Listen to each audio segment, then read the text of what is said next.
సిర్పూర్లో ఒకప్పుడు బ్రిడ్జిలు లేకుండే. ఒప్పుకుంటారా? బ్రిడ్జిలు లేకుండే, రోడ్లు లేకుండే.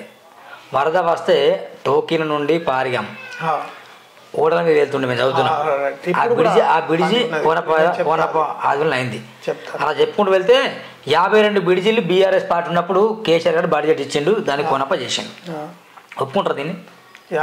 52 బ్రిడ్జిలు కోనప్ప గారు చేసిండు చెప్పారు బీఆర్ఎస్ ఆయన. అంటే కేసీఆర్ గారు ఇచ్చిన ఫండింగ్ తోనే సిర్పూర్ నియోజకవర్గంలో కోనప్ప గారు చేసిండు.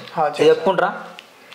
బ్రిడ్జ్ చేశారు, కానీ బ్రిడ్జ్ గ్రామాలు కూడా కొన్ని రోడ్లు నేచురల్ అనేది బ్రిడ్జ్ చేశారు, కానీ బ్రిడ్జ్ కి అనేది మొత్తం సైడ్ వాల్స్ ఏదైతే ఉంటాయో పడకుండా 48 నుంచి 46 బ్రిడ్జెస్ ఉన్నాయి అట్లా పడకుండా. అంటే సైడ్ లా ఎత్తు ఉంటుంది, ఇటు లొందలు ఉంటాయి. అలాంటి ఎన్నోసార్లు ఇక్కడ మన పెద్దాకు రోడ్, ఇప్పుడు పెద్దాకు బ్రిడ్జ్ కూడా పడేటట్టు ఉన్నది.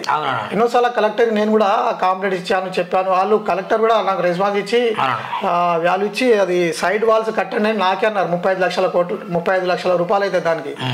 అయితే అవి మినిస్టర్లు, కలెక్టర్స్, ఎమ్మెల్యేస్ ఎందరో మంది అచ్చుడు పోతున్నారు. ఇప్పుడు మహారాష్ట్ర రోడ్స్ కూడా చాలా అయినాయి. మరి ఒక్క సంవత్సరం వెళ్ళే బండ్లు ఇప్పుడు 1 నెలలో పోతున్నాయి అన్ని. అంటే 200 నుంచి 250 ఎప్పుడో ఒకసారి పడుతుంది ఆ బ్రిడ్జ్. ఆ రెండో బ్రిడ్జ్ కట్టాలని పడక ముందే అని నేను కూడా చెప్పాను ఎన్నోసార్లు.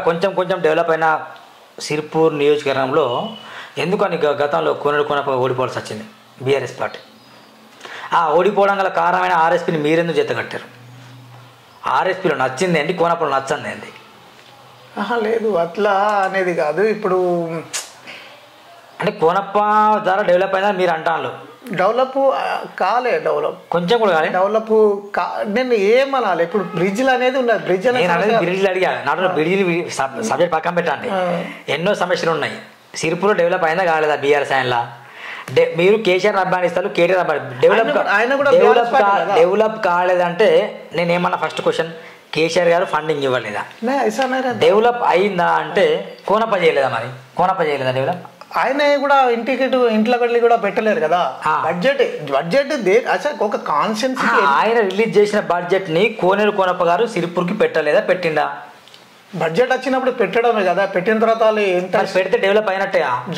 అట్లా లేదు, డెవలప్ కాలేదా? కేసీఆర్ చేయలేదా? 500-700 కోట్లతోటి 141 గ్రామ పంచాయతీ 7 మండలాలు అది అవుతుందా? కాదు. కానీ అది నేను ముందే అన్నా, ఎస్టిమేట్ తయారు చేయండి. 141 గ్రామ పంచాయతీ, 7 మండలాలు, 30 వార్డులు, ఎన్ని రోడ్స్ ఉన్నాయి, ఎన్ని డ్రైనేజీలు ఉన్నాయి, ఏమేమి అవసరాలు ఉన్నాయి వాళ్ళకి, మహిళల గర్భిణీ స్త్రీలకి ఏం కావాలి, రైతులకి ఏం కావాలి, చదువుకునే పిల్లలకి ఏం కావాలి, ఏ రకంగా ఉండాలి, ఇతర నిజక వర్గాలు ఎందుకు డెవలప్ ఉన్నాయి, మనది ఎందుకు డెవలప్ అయ్యాలి, ఎన్ని కోట్ల అవుతాయి దీనికి. 2004లో గెలిచినప్పుడు 9 వరకు 3,50,00,000 కోట్ల రూపాయలు ఇవ్వడం జరిగింది. అప్పుడు కాంగ్రెస్లో ఉందాం. 3 నుంచి 4 లక్షల కోట్ల 400 కోట్లతోటి చేయడం జరిగింది. 2014 నుంచి 18 వరకు 500 కోట్ల రూపాయలు వచ్చినాయి. 2018 నుంచి 23 వరకు 750 కోట్ల రూపాయలతో పనులు జరిగినాయి. అంటే 15 సంవత్సరాలు ఒక సెంటర్లో 9 to 14 వరకు అప్పుడు గెలవలే కదా. అయితే నా 15 సంవత్సరాలలో ఇప్పుడు మనకు 1400 కోట్లు అవుతున్నాయి. అవి సరిపోవు కదా.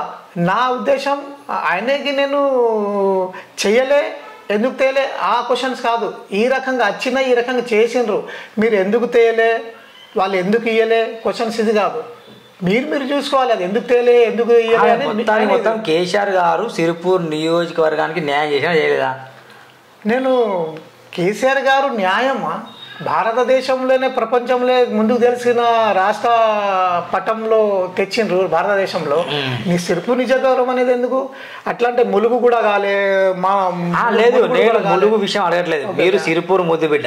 ఓకే సిర్పూర్ కాలే నేను ఆయన ఎందుకు తేలే, ఎందుకు ఇయ్యాలి అని ఆయన ఎక్కడ అభివృద్ధి కాలేదంటారు. 100 ఎంత శాతం అభివృద్ధి అనేది ఇప్పుడు ఒక నిమిషం సరేనా? ఓకే, మీరు అడిగింది బాగుంది. 100%లో సిర్పూర్ నియోజకవర్గం ఎంత శాతం అభివృద్ధి అయింది ఇది చెప్పండి, సరిపోతుంది. నా దృష్టిలో అభివృద్ధి అంటే కరీంనగర్, సిరిసిల్ల, సిద్దిపేట, వరంగల్, ఖమ్మం, సిర్పూర్ ఎంత శాతం అయింది. ఎందుకు కాలే దానికి కారణం చెప్తున్నా.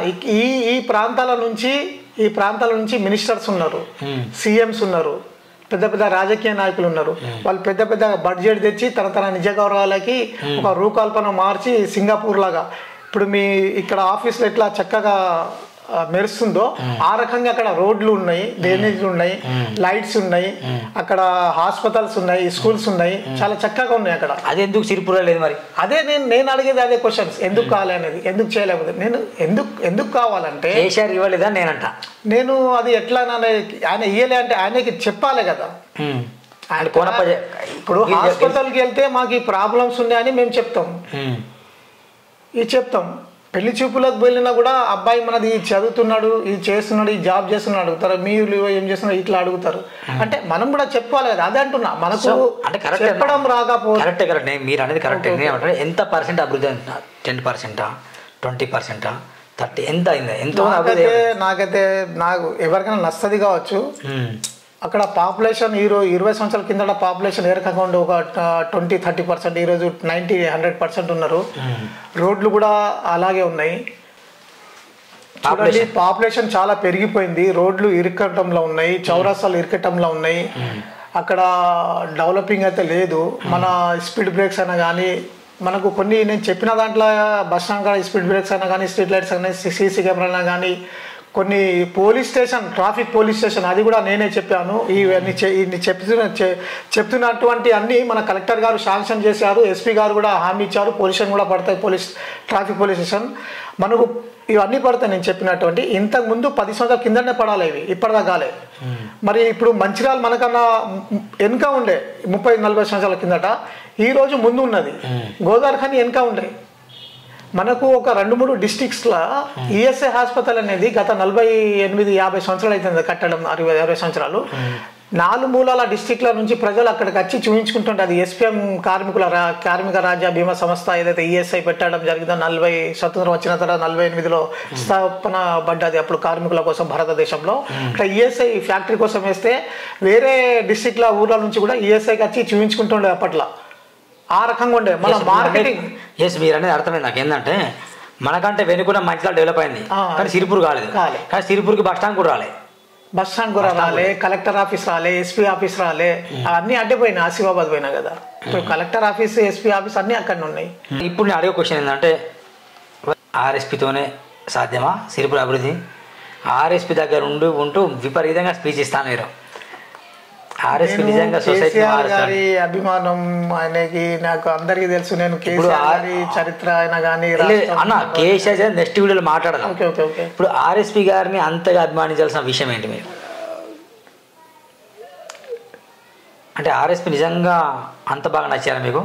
అంటే ఆయన ఐడియా నచ్చింది? నాకు చిన్నప్పటి నుంచి ఒక ఐపీఎస్, ఐఏఎస్, పెద్ద హోదా, ఎడ్యుకేషన్స్, డిపార్ట్స్ అంటే చాలా మంచిగా అనిపిస్తుంది.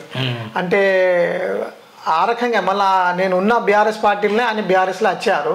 బీఆర్ఎస్ కానీ మనం కలిసి తిరుగుతున్నాం. మీరు గతంలో కూడా బాగా పని చేశారు. చాలా చేశాను. ఆయన కూడా చాలా మంచి దోస్తాన, మంచిగా వ్యక్తి ఆయన. చాలా నాకు ఎప్పుడైనా సలీం భాయ్ కూడా అంటారు, నాకు గౌరవిస్తారు, మాట్లాడతాం. కానీ ఈ మధ్యలో కొంచెం వాళ్ళ అనుచరులు అయినా కానీ ఎవరైనా కానీ చాలా పెరిగిపోయారు. ఆ విధంగా ఇప్పుడు ఆ దృష్టి మన అన్నగారిది వాళ్ళ మీద ఉన్నది ఎక్కువ. ఆ రకంగా ఇక వాళ్ళు అల్లనే కూర్చున్నారు. మనం పాతోళ్ళు కొంచెం మర్చిపోయారు కావచ్చు. ఇప్పుడు కొత్త దాంట్లో కొత్త సర్కిల్ ఉన్నది. ఆ రకంగానే ముందుకు వెళ్తున్నారు పొలిటికల్లా. ఇక ముందు కూడా ముందుకు వెళ్ళాలి. ఇప్పుడు ఒకవేళ ప్రవీణ్ కుమార్ గారికి సిరిపూర్లో టికెట్ ఇవ్వకుండా ఆయన వేరే పంపిస్తే మీరు ప్రవీణ్ కుమార్తో వెళ్తారా, లేకుండా లోకల్ ఉన్న కోనప్ప గారి మద్దతు ఇస్తారా? బీఆర్ఎస్ పార్టీ కేటీఆర్ చెప్తాడు, సలీం భాయ్ కోనప్పకు జర దేకు అంటే ఎవరంటే కేటీఆర్, కేసీఆర్ అంటే నాకనేది కాదు, అందరికీ ఆదేశాలు ఇస్తారు. కానీ ఇప్పుడు చాలా మంది ఏమంటారంటే ప్రవీణ్ కుమార్ అచ్చంపేట లేదా చేవెళ్ళ లేదా అలాంపూర్ పంపించే ఉద్దేశం ఉన్నాడు. ఇప్పుడు మీరందరూ ఆయన మొత్తం మీ తట్టబడి సరుకు అక్కడ వెళ్ళారు కదా, మీరు సిరిపూర్లో ఉంటారు కదా, మరి సిరిపూర్లో కోనప్పకి ఇస్తే మీరు ఖచ్చితంగా కోనప్పకే సపోర్ట్ చేయాలి. అది హైకమాండ్ కేసీఆర్ నాయకత్వం, కేసీఆర్ వాళ్ళకి తెలిసి ఉంటుంది. అలా ప్రధాన కార్యదర్శి మన ప్రవీణ్ కుమార్ సార్, ఆయన చేయి కూడా ఉంటుంది. అలా ఉంటుంది. నేను అనేది ఒక వేరే రాకపోయించడంలో మళ్ళా సర్వే ప్రకారంగా అన్ని ఆయనకు కూడా అవగాహన అవి అన్నీ ఉంటాయి. హైకమాండ్ ఎట్లా నిర్ణయిస్తే అక్కడ సిరిపూర్ కాన్స్టిట్యూన్సీ అట్లా జరగచ్చు. హైకమాండ్ సొంతంగా నేను మీ సొంత నిర్ణయం లేకపోతే హైకమాండ్ చెప్పినట్టు నేను ఒక నిజాయితీ నా మనసులోకి వెళ్ళి మాట అంటానా, నేను కేసీఆర్ టోటల్ ఫ్యామిలీకి నేను చాలా అభిమానం, ఆ పార్టీకి కూడా అభిమానం.